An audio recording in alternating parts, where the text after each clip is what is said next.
right. You guys good. ready? Okay. Here See you we on the go. other side, guys. Wait, give me this martini.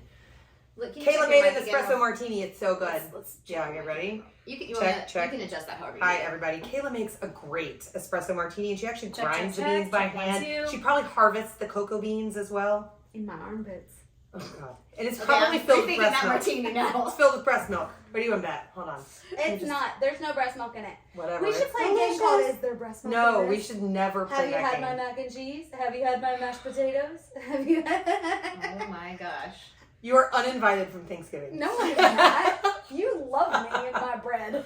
Yeah. Okay, go follow our YouTube channel, youtube.com/Hi, my name is Mom. Mm-hmm. And also make sure you're following the podcast on whatever platform you get your podcasts on. Because we're hoping that you like what we're doing and you want to listen or watch and then you want to share. If so, yay. If you don't want to, it's fine too. Well, don't leave a bad review. But otherwise, please go and leave a great review. If you have a bad review, DM us and we'll work it We'll out. try to fix it first. I'll send Let's you a not fix t-shirt or a martini. Oh. What you want? It's not Unless it's fixable. not fixable.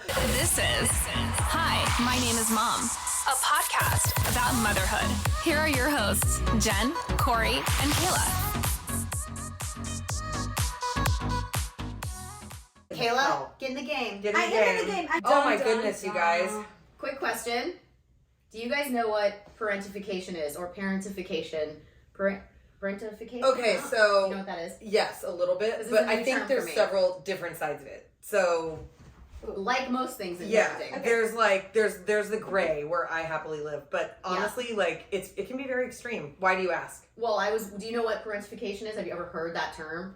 Not until I looked at the grid. She looked at the grid! Oh God. Jen and I, like, Oh are God, big my heart just stopped. organizers My of- heart stopped, everyone.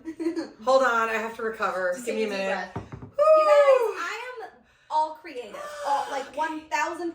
creative. I'm good. There's not a percentage in me that is Administrative. administrative or organized. That's Oh, okay. sorry. That's You don't okay. have to be. If we all were good at the same thing, I it just wouldn't be a like very to good make team. things. We have way too pretty much and overlap effective. as it is. We're good with we're good The with funny having thing is some- when you said that, you said pretty and effective, but it sounded like you said pretty and effective. I'm I just like to make things good pretty and at effective. things. That is Pretty ineffective. Actually, pretty- I may make you a That's shirt that says that. pretty ineffective. I need that shirt. You have a cricket. Make me that shirt. I might do that actually. Okay, Okay. well, really quick, and effective. Pretty and effective. We're going to Yeah, talk about I don't even know if I'm saying it right. We're gonna do a whole Parentification, episode- right? Parentification or parentification? I guess it's if you say parent or parent. Why did you make your mouth You know, like I that just when you love did that it? you You went went parent. I am a It was parent. like I am a my piranha. favorite thing. Okay, real quick, if you would take a second to subscribe to Oh, our channel, please. that would be amazing. Then you'll get the new episodes when they pop up. And if you're listening to this on a podcast platform and you want to check out the on-camera version, it is youtube.com/Hi, my name is Mom. We're going to talk about parentification today and learn what it is and if we were parentified, Parentified? and if it's good or I bad don't and the know. gray I think and all it's that stuff. parentified. Parentified. Parent, because Parentified. parentified sounds awful. Yeah, but see, that goes against the logic. I know that it we're does. using a But you know second what? ago. We could just change the English language to fit what we I'm want. really glad I have a glass of Dow Vineyards Cabernet right now. I'm going to because- be super transparent and say I am actually not drinking Dow. I do typically, but today I'm drinking a homemade amazing espresso martini care of Miss Kayla Kenny. Yes, you can't like. It's really good. Yeah, she makes. I delicious- wanted coffee on the way here, but Kayla was like, I got you an espresso martini. I was like, Yeah, I what mean, like in the literally, I hell? was like, I got a mason jar of martinis She's in like, my there's like purse. one shot in all three of them. So Yeah, we're fine. they're like not. They're nothing. like nothing. It tastes just a little bit like a cold toddy. It's. I was gonna say it's mostly like cocoa and like fresh creamer and brushed milk. there's a little bit of brushed milk in there. No, That's why I like it. Not. I won't get sick the rest of the season. Oh my gosh, I feel like I'm a child sitting all the way back because my I know. feet just are not that touching would the be ground. me. Do you want another pillow? No, it's okay. Okay. I'm fine. Okay, so So, next here we go. question. Back to Yeah. Okay. Parentification Yeah. / being parentified. That's probably not a I word was at all. parentified as a child. Go So- Google it. Okay, that's what I was gonna ask. Is Yeah. like, we know, were you taking care of siblings? Were you taking care of household stuff? Because basically, what it is when a child is taking on a role that would normally be an adult's role, and there's a couple different kinds of how it happens. there can be, I was, of course, researching this. There's instrumental, which is like, would be doing things adults would do, like chores or paying bills, jobs. Getting people to school. Exactly. Physically taking over a parent's And role. I'm not talking about chores, like let's help out with the chores. I'm talking about running a home. And then the emotional side is where the child is becoming the emotional support for a parent who might be like a parent's an struggling. addict or something. Yeah, even if there's like a language barrier, so the child is becoming the translator, or the parent goes through a divorce and becomes the child becomes an emotional support for the parent. What you're saying, those two things are the black and white extremes, Exactly. right? Yeah. There is a whole host of gray parentification, and the gray is why PAR-EN-TI-FI-CA-TION. it's this article. The gray is why the conversation's important. So I read this article in Newsweek, and if I'm remembering correctly, this woman was getting just so much crap because she shared the fact that she was encouraging her, I think that her oldest son was in his early 20s, and she had a 17-year-old son, twin 10-year-old daughters, and was like 8 months pregnant or something. And these details, this is a while ago when we talked about this, but they were on vacation together. My understanding is the older son was still living in the home, maybe working for the parents, and they were taking him on vacation. And for some reason, the dad couldn't go. And so the mom was asking the oldest son, like, hey, can you take your twin sisters to the pool? And asking him to help out. I mean, 8 months pregnant, 10-year-old twins. Yes. And the son didn't want to do it. He's like, no, I need to relax. And basically just wanted to hole up and not do anything. And so the mom was like, well, if that's the case, you can move out when we get home. Yep, exactly. If you can't help with your siblings while we're on vacation, you can move out. And she just got blown up. And that's where I'm like, I was more on the side of, he should help. He should. Being a part of a How family. old was he again? 22, Early right? 20s. Oh. Yeah, no. Being a part of a family is a privilege, and it is also it comes with a host of responsibilities. And it doesn't mean that kids have to take on adult roles. Those situations that you describe are obviously extreme and border. We're just going to make sure Yeah, my right? Very important. Those situations really border on abusive and neglectful. Being a part of a family is, especially a large family, is a privilege, and it comes with a lot of responsibilities for everyone. I mean, it just is. It's like, if you have more than one child, your time is spread thin, and it's just there's a way where the older kids can sort of help out that helps them, shape responsibility and like gives them self-confidence and all kinds of stuff. Like our 13-year-old is incredibly responsible, and she has stepped in and helps out babysitting once or twice a week for the younger kid, the younger three. And that's not just a thing. Like, we don't just require that of her. Obviously, we give her food and a place to live and like all of those like obvious things. But I pay for a cell phone for her. She gets her nails done twice a month. And those things are not free. It's part of that's part of her responsibility to us as a family, is to help out like that. And the boys do their own thing. Charlie does the trash and recycling. Mason does the dishes. And Evelyn picks up all of the pajamas every morning that everyone leaves on the floor in the living room. So everybody has their own little thing that they're responsible to do. And to me, that's just obvious. It's like just obvious. It's part of being a part of a larger family. I had to do that as a kid. Yeah. I don't know. I mean, you both were in big families, but it's like, what about you? Well, so I feel like I probably have a very different perspective because, one, I was the youngest child. Yeah. And so You didn't have to do any of that. I didn't. Well, so my family took in other kids, and so I had to take care of those kids a lot and had to share my things a lot. And there was just a different aspect. But as far as parentification, You said it perfectly. She said it better than you and I. She did. Wow. Well, it just made me really laugh nailed because it's a funny word now. It's like when you say fork over and over again. Yes. Yeah. Okay. So I feel like my perspective is just a little different because I was the sibling that people were taking care of. I mean, you guys take care of me. I feel like. I actually you take think care that's of not us too, true. though. Yeah, you take care of us. You were probably the primary caretaker. I am very Yeah. nurturing. Yeah. Like I'm very. I was That born is to your be a mommy. personality. Yes, I am very mommy. But like, and then I only have one kid, and so I don't really have those, I don't know, obstacles or relationships in my household. Yeah. Nor did I really in my childhood, being the youngest. Yeah. But we do have dogs, and That's so true.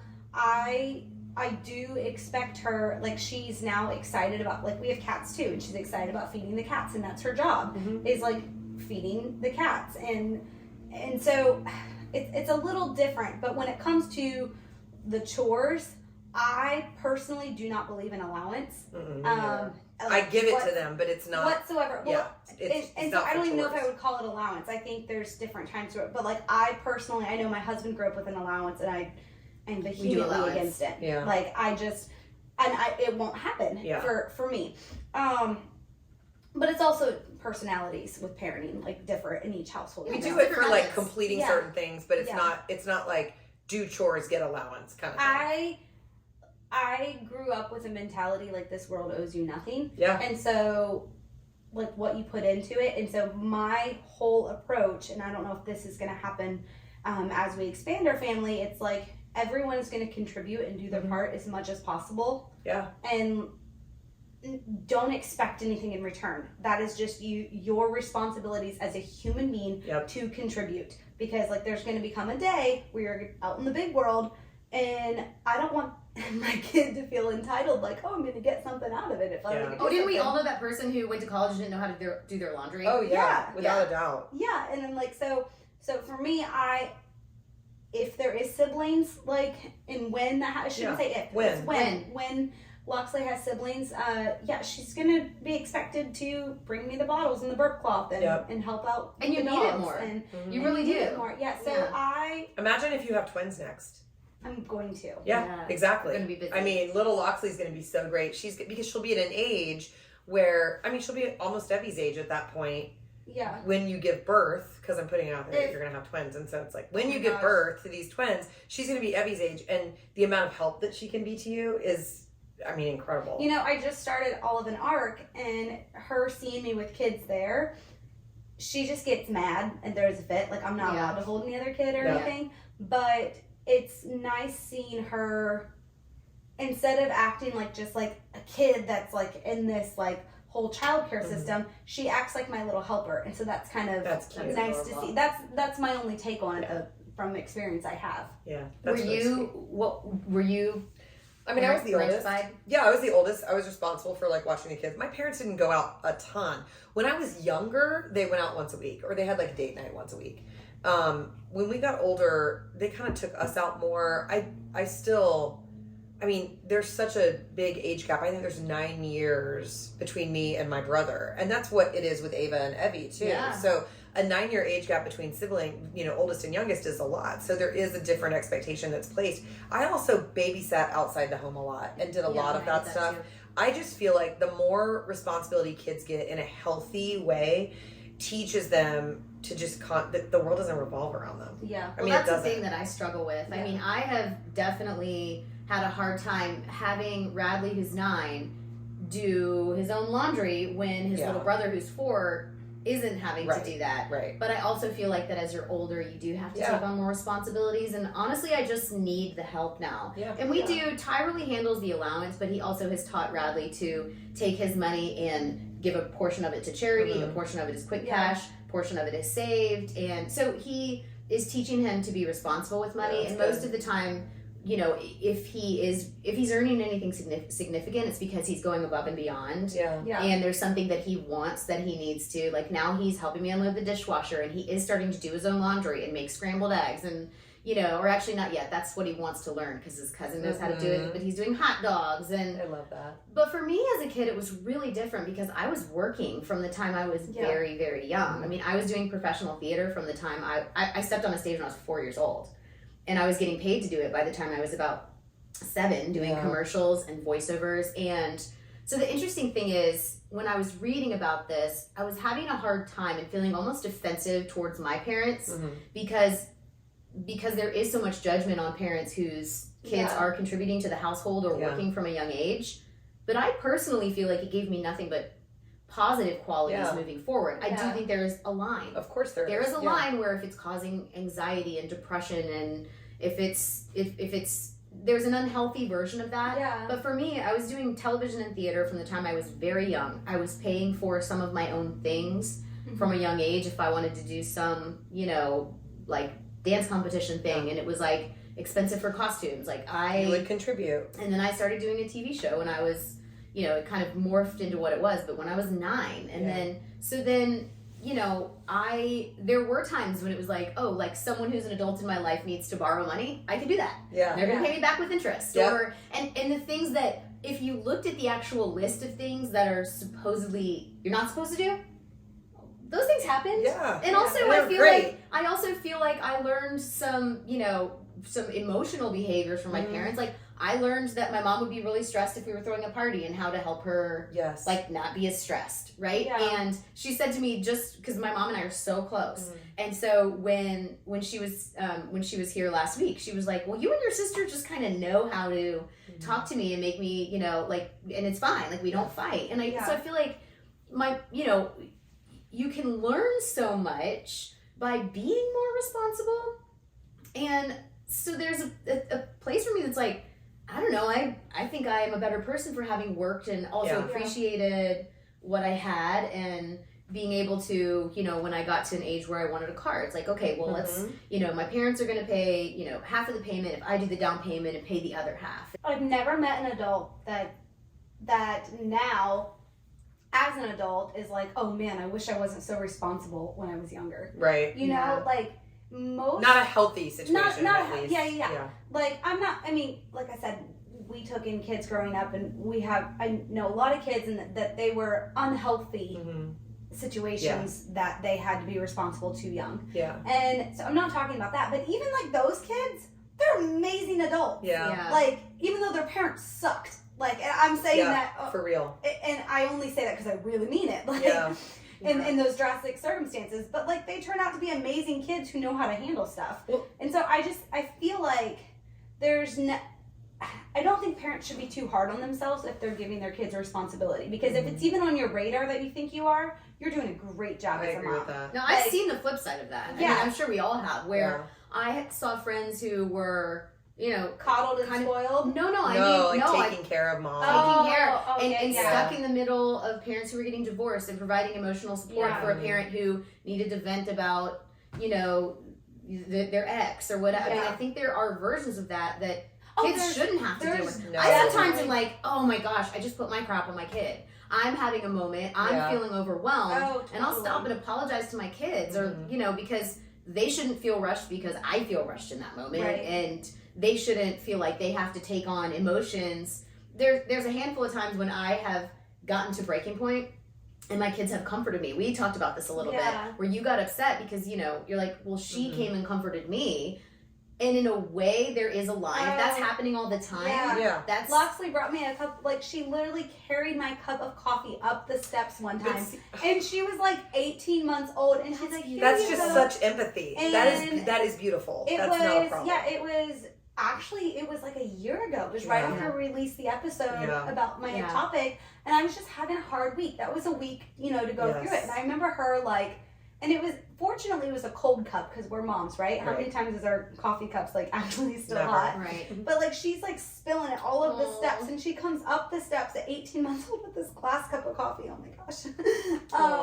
But that is, their parents are human. Yeah, and I was hard like... moments. Well, you know, too, I think the one thing that every family has is that, you know, that your family takes care of each other. I mean, that is what a family is. It's what close friends are too, but it's like families take care of each other. Yeah. So parenting them well, in my opinion, is ingraining in them that is their role. It doesn't matter if they're 4, 14, 24, or 44. Taking care of your circle is so incredibly important. And, you know, interestingly, like, we clearly don't pay Ava for babysitting, because when I go to Home Goods and she wants a shirt, I buy it for her. She has her phone. She has her nails. But sometimes Ava's not available, or Ava's tapped out, and that's okay. Yeah. And then Charlie will step in, and Charlie will be like, I'll watch Evie. And he's so good with the babies. He is. And so is Mason, by the way. Like, Mason actually watched Evie last night because he offered to. And the other kids are there. They're not.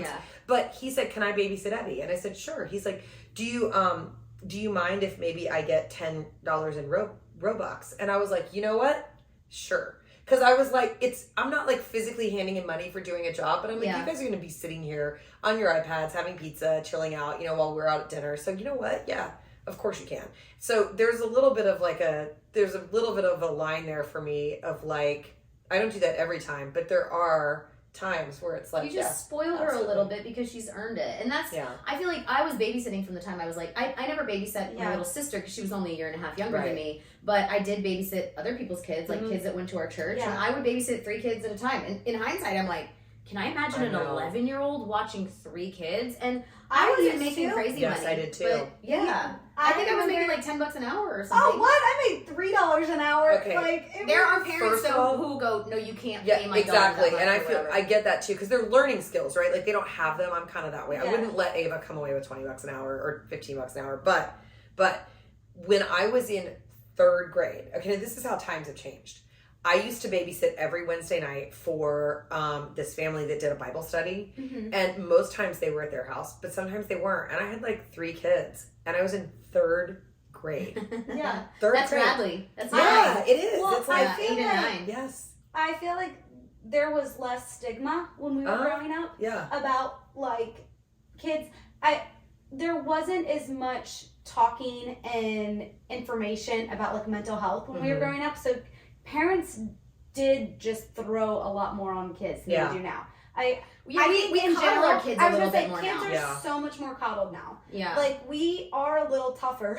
I'm going to tell you, I told our 11-year-old to grow a pair the other day. I love you.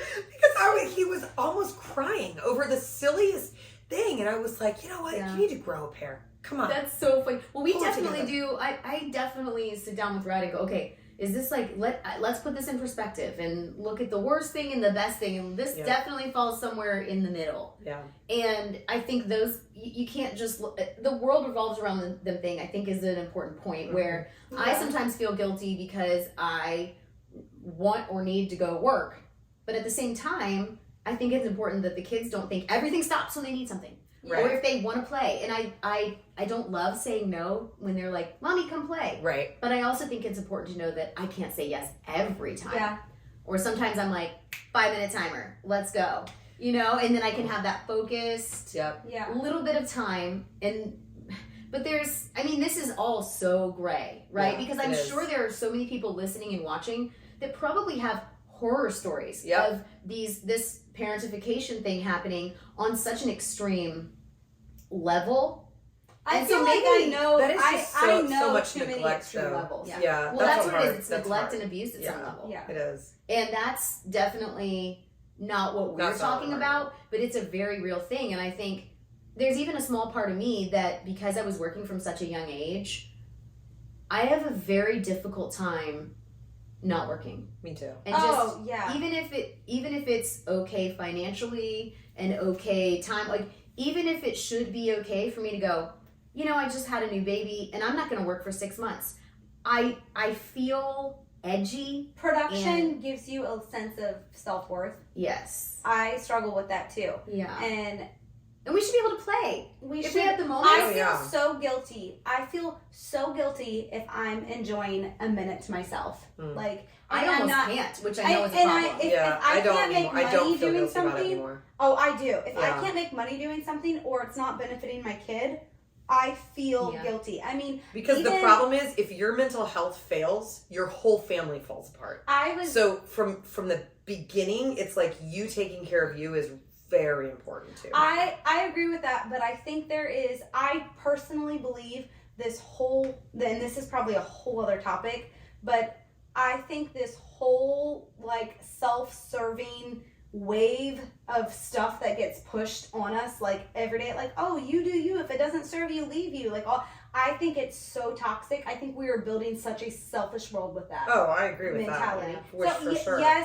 Yes, take care of yourself, but I truly think, and maybe this is just also, I'm a little bit of a people pleaser, that is, if I know my people are taken care of and I know that's taken care of first, there's a sense of peace in me that I'm going to be okay. Like, and so I don't know, I never ever want to push like the self-serving like agenda. Well, it's like everything. There's all these lines where, you know, the elusive balance that you can't hit, but you kind of have to try to at least wobble around that line because, you know, I don't want to melt down and need my kid to give me a hug often.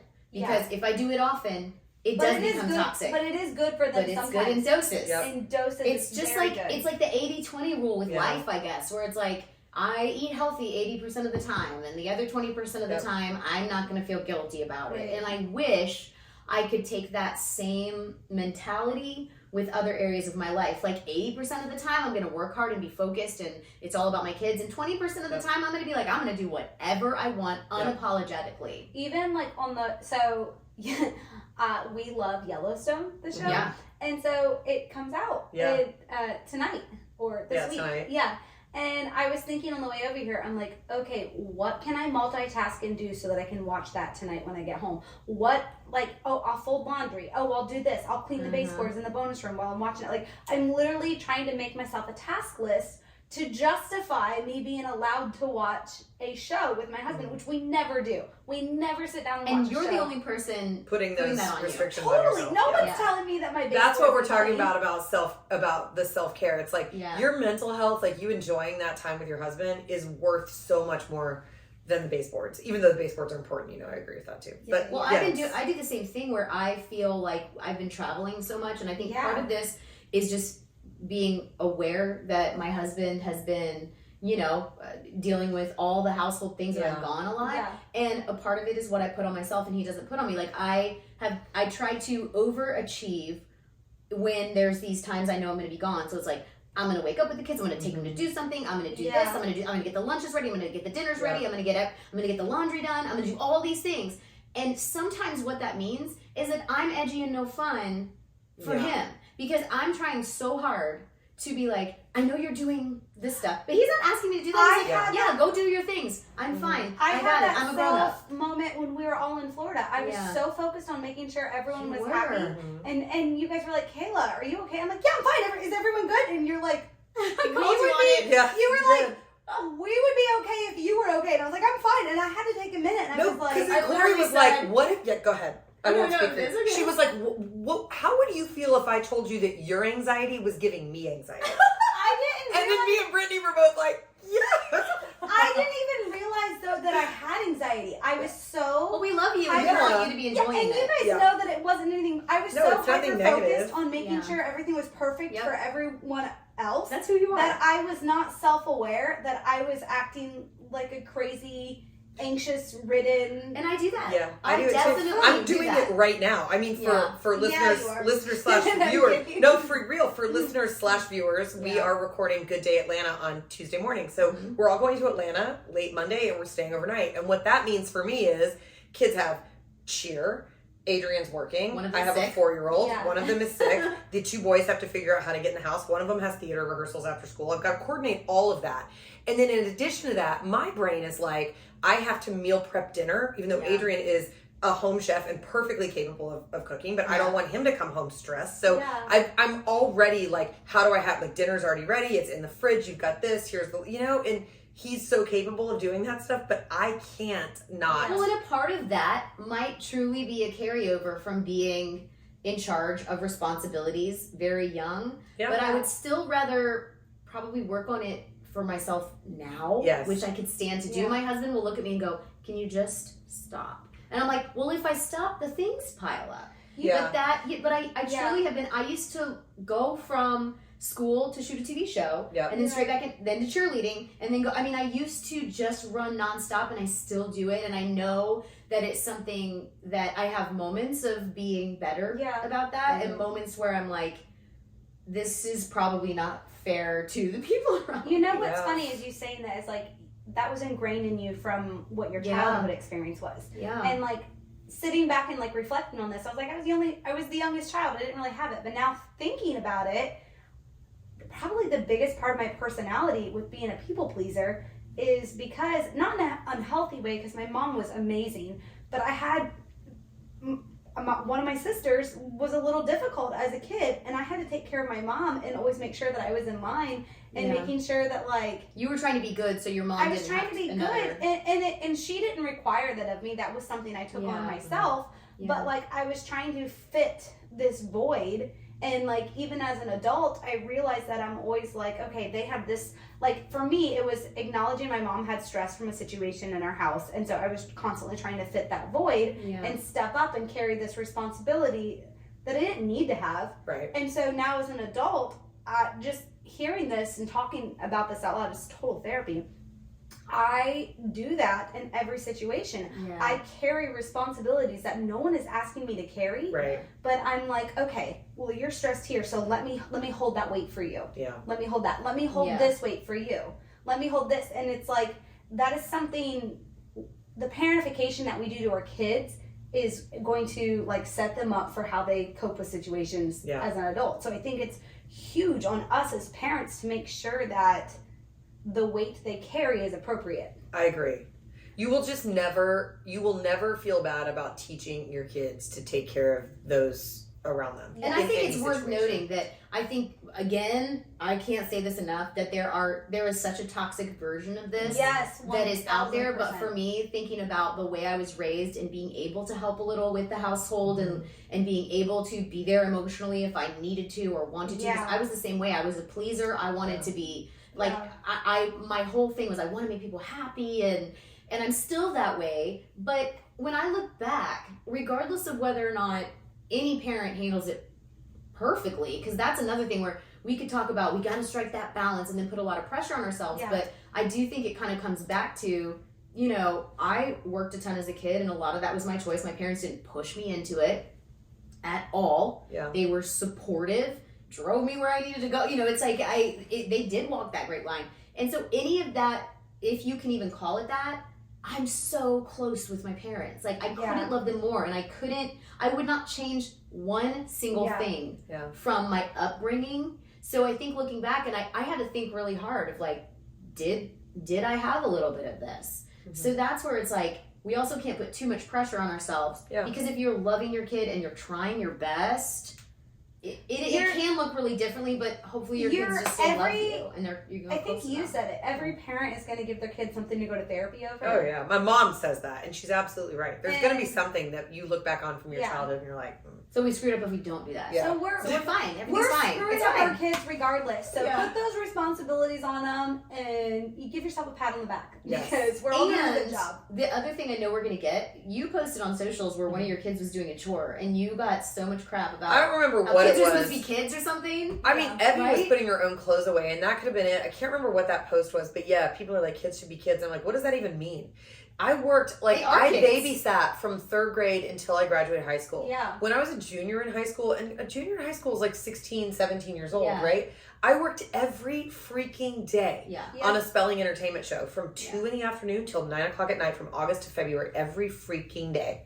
For 2 years. And, like, I mean, I got paid, but it's like it was a job. I had responsibilities. But your kids do play. Those things can coexist. They can play and be kids and also learn responsibilities. And I think that is the balance. And some families might be allowance or no allowance, or different chores they think they're responsible for. And that can look a lot of different ways.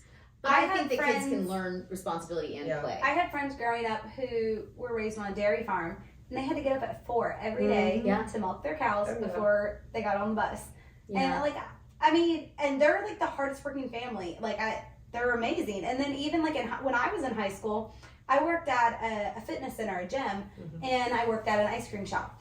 And so I love that. But the ice cream shop one is the one I totally get. The Tasty Twirl. I was a twirl girl. So cute. Our cheerleading coach owned this little ice cream shop called the Tasty Twirl, and a lot of cheerleaders were like twirl girls, and it was like, oh my gosh, because it was a twirl of ice cream. Is that the deal? Yeah, the Tasty Twirl. It was soft serve. But I would go at 5, and I would open this gym and get it all open and everything, and then someone would come at 7 to like start the shift, and then I would go to high school. And then after high school, I would go to cheerleading practice from 4 to 6. And then I would go and I would work at this ice cream shop from like 6 to 9.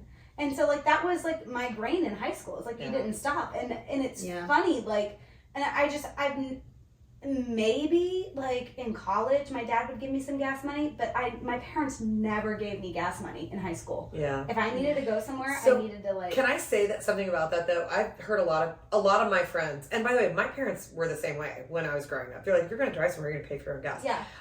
After so many years of true crime producing, I can tell you unequivocally, my kids' gas tanks will never be empty.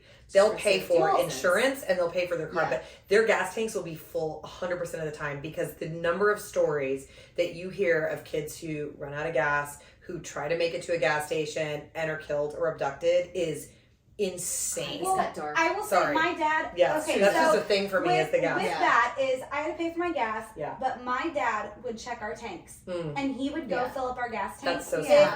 That makes sense. You could pay for your gas and someone else is making sure it's full. That's so true. He would always like, and we didn't have great cars. I drove a '92 Geo Prism that was my sister's that I bought off her for $200. I had a minivan and we're not going there. None of the doors worked, and so we had coat hangers that were like rigged to pull the levers. Like I just had a coat hanger in every door. I love that. We called it the Jelly Bean, and it had one radio station, no air conditioner, the heat barely worked, so I'm literally bundled up every time I'm driving with I can so see that, and it just made you who you are. It totally. It makes sense listening to this. In fact, it probably would make sense for us to have people who had different experiences weigh in on this, because all three of us clearly were working from dawn to dusk from the time we were pretty young. Yeah. And it also makes sense why the three of us are dedicated to there's doing so something. much work going into a podcast. I mean, the three of us have outside jobs and a lot of kids, and we we can do all this, handle and a lot husbands on and our plate. social lives and We just can So all maybe handle a lot I on do our think plate. it would be really fun for this episode in particular to get experiences of what other people have gone through, because I think it gives us perspective too. Like, we understand our own perspectives and why we feel the way we do. Yeah. But I'm sure there are a lot of stories to be told and shared that can help people listening who... You know who I'm gonna call her out because I love her dearly and I know she would be totally into sharing,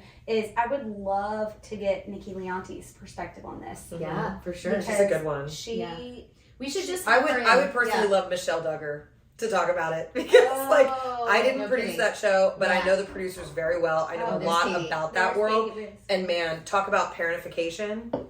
Her kids had to take They care had of each to other. out of Oh my gosh. Anyway. I don't need to comment on that, but anyway, should we wrap up? Yeah, I think we should wrap up. Corri actually just left. She just If left? you're listening to us on Podbean and not actually watching on YouTube, by the way, go to YouTube and follow us there. But Corri just bails because our She has to wonderful go to the bathroom sweet and director our- Katie is here. Yeah. So anyway, let's wrap up. All right. Let's wrap up. Let's wrap Bye. up. Thanks for listening. We'll see you guys next time. The Hi, My Name is Mom studio is brought to you by the Yard Sale Store. Check them out at yardsalestore.com and on socials at Yard Sale USA.